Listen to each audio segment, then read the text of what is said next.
So WWE 2K26 is being advertised with brand new match types. I Quit Match, Inferno Match, 3 stages of hell. And I'm sitting here like, weren't we already doing this in 2013? Because at this point, it feels less like innovation and more like 2K cleaning out the attic and selling us our old stuff back with a new price tag. Today, we're breaking down every new feature WWE 2K26 is promoting, and I'm going to show you exactly which older WWE games already had them. Let's talk about it.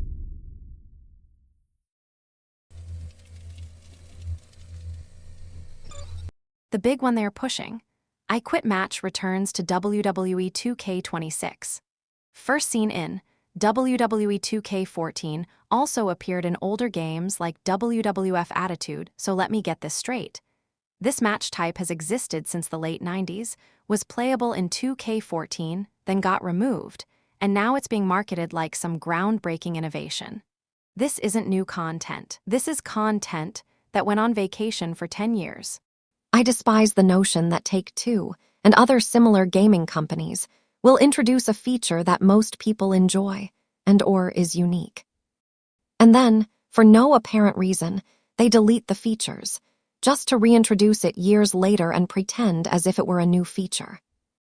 Thinking people are simply ignorant and unable to figure things out, especially after buying $70 for this game. In SmackDown vs. Raw 2009, the flames dynamically rose around the ring apron. You had to damage your opponent enough to trigger the ignition mechanic. The crowd reacted. Commentary reacted. It felt chaotic. And here's the real question. If they could simulate fire physics in 2008 on PS3 hardware, why did it disappear for over a decade? It wasn't a technical limitation. It wasn't a ratings issue. It was removed. Now it's back. But instead of saying, hey, we're restoring legacy match types fans missed, they frame it like innovation. That's not forward movement. That's restoring deleted files. Now if they revamped it with dynamic fire spread, environmental damage, ring structural breakdown, character burn progression, effects, that would be evolution. But if it's mechanically identical to 2K14, that's not new. That's nostalgia monetized.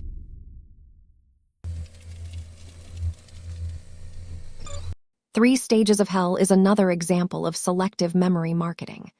Playable in SVR 2006, SVR 2K15, this match is literally just a best-of-3 format with custom stipulations.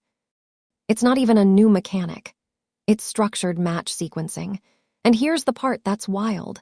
Back in SVR 2006, you could customize each stage, mix match types, create brutal combinations. And that was 2005.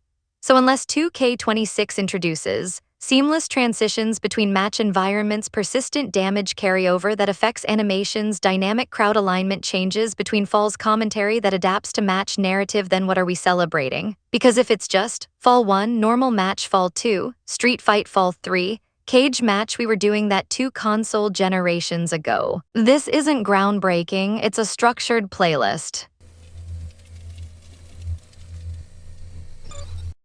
Now, to be fair, Dumpster Match appears to actually be new to the 2K franchise, and this one could be interesting.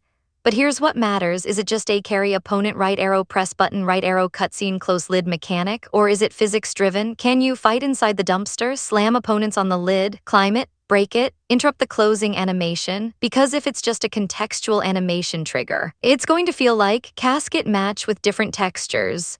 This is where 2K has an opportunity. If they expand environmental interactivity instead of scripting it, Dumpster Match could actually feel fresh. But based on past patterns, it'll probably be cinematic, not systemic.